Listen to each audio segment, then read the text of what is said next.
And welcome back. Food is an essential part of all of our daily lifestyle and all of our communities. And Mission Helping Hand is an organization that's providing quality food solutions for communities in need. Their mission is to have the maximum positive effect on the community we serve by providing mutual aid as well as meals to our community. And sharing with us a little bit more details about the organization and the work that they're doing, we are pleased to have the founder of Mission Helping Hand, Bruce Blue Rivera. And Bruce, good to have you. Thank you. Thank you. Good morning. Thank you for having me today. Thank you. And, as we say, providing a helping hand is literally what you're doing. But for somebody who doesn't know about your organization, walk us and give us a little history. Yeah, well, so I think we've all pretty much been affected over the past, almost 2 years now, and that's where we started. Mission Helping Hands. I had lost my job, and just as a lot of other people, were just kind of confused into what we do and how we could help. Seeing so many people that were in a bad spot before the pandemic, and I think a lot of people don't realize that is that a lot of Bronx residents weren't in a good place to begin with, or even prepared to take on a pandemic. So I just basically rerouted a lot of my resources from my regular job to figure out how I can help. And it was just kind of like helping friends, mothers, and people who were a little too old, and there was no food in the supermarket. So how could we help? So we got together, we pulled, and we started making almost care packages, boxes that we got to get them through the week. We didn't know the extent. But our care package ended up going from 9 to 21 to 36 to 47 boxes. And we realized that there was something here. And we would call organizations and say, hey, we're a group of people, young professionals trying to get together and help our community.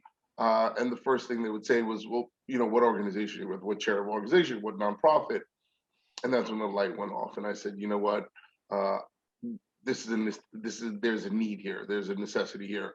And I just kind of put together whatever I could out of my own savings and put together. We went forward. We bought food. We did what we could, and then it just grew. And then it grew. And currently, we're feeding about 1,700 families in the South Bronx every week. We have a weekly pantry. We have 3 gardens that we actively are growing food in the South Bronx. Not only for finding out like the needs, but then you see what else happens. We also do a pet initiative once a month for pet health care and for pet food. Just having a conversation just with us, with community members, that people would rather feed their pets than feed themselves. So we figured, we have to meet those needs. Coats, dries for the winter, toys for the kids. Whatever is kind of there, we kind of lend that helping hand. And that's kind of where the name came from. The Mission Helping Hands. So that's pretty much how it started, just basically being someone living in the community and looking around and going, who's going to help? And the cavalry's not going to come, so we kind of had to do it on our own. Right. So for you, making that transition and saying, listen, you use personal funds, you went into your savings and decide that you wanted to do that. A lot of risk involved. But what was the catalyst for you saying, listen, you know what? I'm willing to put it all on the line right here? Well, I think it was an investment. I don't think it was a gamble. I think it was an investment. Being from the South Bronx and seeing, a lot of people don't realize, that these mom and pop, these CBO, community-based organizations, really have been here dating back. From the beginnings of the South Bronx. Taking care of the needs of specific communities or specific areas. So it was just kind of following the line to that.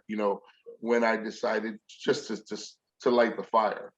I read a lot about the Young Lords and the Black Panthers food pantry, free food for the people, and I was just like, you know what, this is the way we're going, and I feel like it wasn't a gamble. I didn't know how long it was going to be. I didn't expect to be doing this now at this point in time, but it was more of an investment in hope in our community, an investment in just being consistent. I think growing up in the South Bronx and knowing that programs would come and go, really affected our belief in these programs and what they really were there for, or what their intentions were.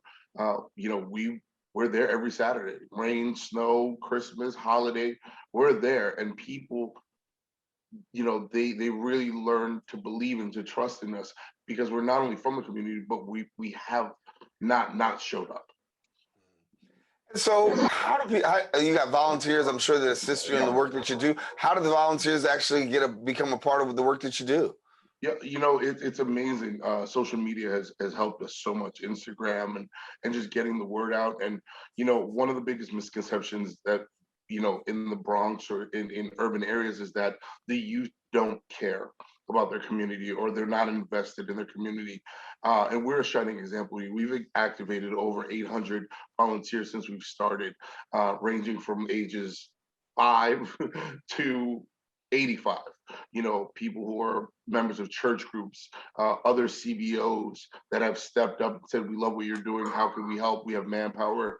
Everything from the guardian angels to SOS to, I mean, you name it, and it's across the gamut. It's not one particular group or demographic that's helping. It's literally a community coming together to help the community. So our volunteers are our backbone. They are extremely valuable, but it's also, I think, a testament of where we at and what needs to be done for our community. It's words are great, but action is black and white. Yeah. So, talk to me about the holidays. How are you approaching the holidays? I know there's heavy need throughout the course of the show. We've been talking with people who've really said that, listen, this season it's requiring more volunteers and more impact. It has, and it's become more planning ahead. So we just got through Thanksgiving. We distributed, I believe, 900 turkeys, fixings, the whole nine. We had 3 distributions, and before that, we already started thinking about Christmas. And I think planning was a big part of what we're doing and getting it out. Our pantry is still running on Christmas Day at 864th Avenue, Christchurch, every Saturday, just because it's New Year's Day or because it's Christmas. It's still a Saturday. We will still be there. We will be distributing on the 18th toys. On the 25th, there will be coats, hats, gloves for children, men, women.